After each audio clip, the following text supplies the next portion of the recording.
हरे कृष्णा. आजचा विषय अगदी आपल्या मनाजवळचा.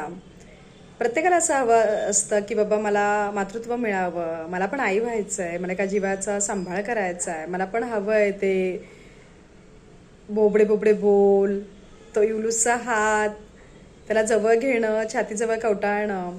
पण कधी काही कारणांमुळे ती गर्भधारणा होत नाही, कन्सिव्ह करण्यासाठी प्रॉब्लेम येतो आणि आपण खूप साऱ्या भरमसाठ अशा मेडिकल ट्रीटमेंट्स चालू करतो, राईट.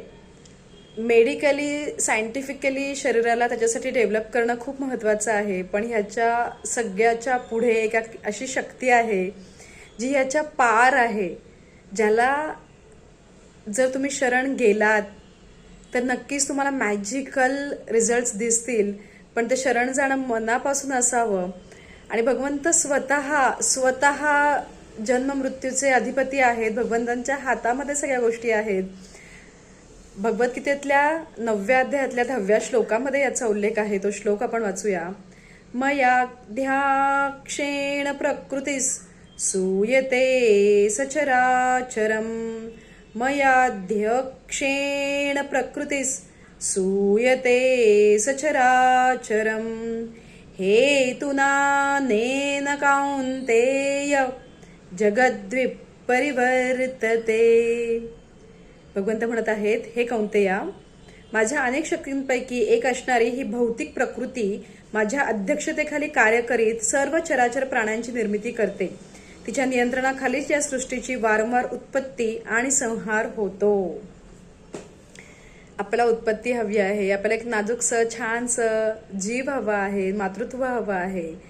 जर आजपर्यंत खूप प्रयत्न करून झालेले आहेत आणि तरी सुद्धा गर्भधारणा होत नाहीये, तर मी अगदी मनापासून सांगेन, भगवंतांजवळ जा, त्यांना मनापासून प्रार्थना करा की भगवंता मला हवंय की माझं स्वतःचं छानसं बाळ असावं. तुझ्यासाठी ह्या गोष्टी अगदी अगदी सोप्या आहेत, मग का माझ्याबरोबर असं घडतंय. मनातल्या गोष्टी इकडे तिकडे बोलण्यापेक्षा ना एकदा भगवंतांसमोर जाऊन बोला. कळत नकळत घडलेल्या चुकांची त्यांच्याजवळ माफी मागा. भगवंतांसाठी सगळं सगळं सगळं अगदी सोपं आहे.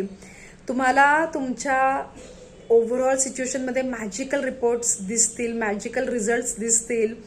कारण ह्या जगाची उत्पत्तीही तो करतो आणि ह्या जगाचा संहारही तोच करतो.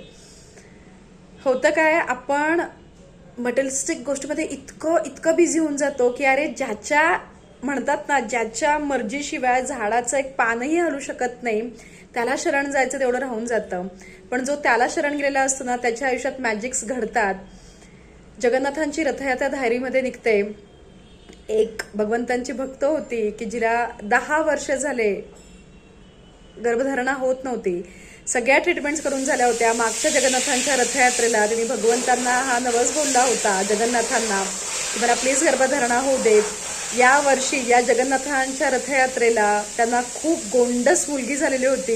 म्हणजे एका वर्षात त्यांना गर्भधारणा होऊन मुलगी सुद्धा झाली. सगळ्या गोष्टी खूप छान पार पडल्या. माझं हे म्हणणं नाहीये की मेडिकली तुम्ही ट्रीटमेंट्स घेऊ नका, घ्या.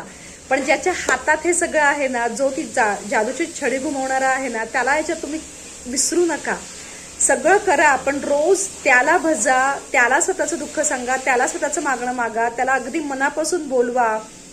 तो प्रेमाचा मायेचा बीज तुमच्या गर्भामध्ये नक्की येईल. हे मी अगदी खात्रीपूर्वक सांगते, अगदी मनपूर्वक सांगते. भगवंतांजवळ जा, भगवंतांना सांगा, मी मनापासून आजपर्यंत केलेल्या गोष्टी तुझ्या चरणांवर अर्पण करते. माझ्याकडून कळत नकळत जर काही घडलं असेल तर मला माफ कर, पण प्लीज मला मातृत्व दे. हे मागणं, हे साकडं भगवंतांना घाला. ते इतके करुणामय आहेत ना, इतके करुणामय आहेत की तुम्हाला तुमच्या सिच्युएशनमध्ये खूप फरक जाणवेल. तुम्ही करून बघा आणि नक्की नक्की मला कमेंट्समध्ये कळवा की तुम्हाला काय फरक जाणवलेला आहे. आपल्या चॅनलला जर अजून सबस्क्राईब केलेलं नसेल तर please subscribe and share this video, कारण खूप जणांना ह्याची गरज आहे, हे मला माहिती आहे. हरी हरी बोल.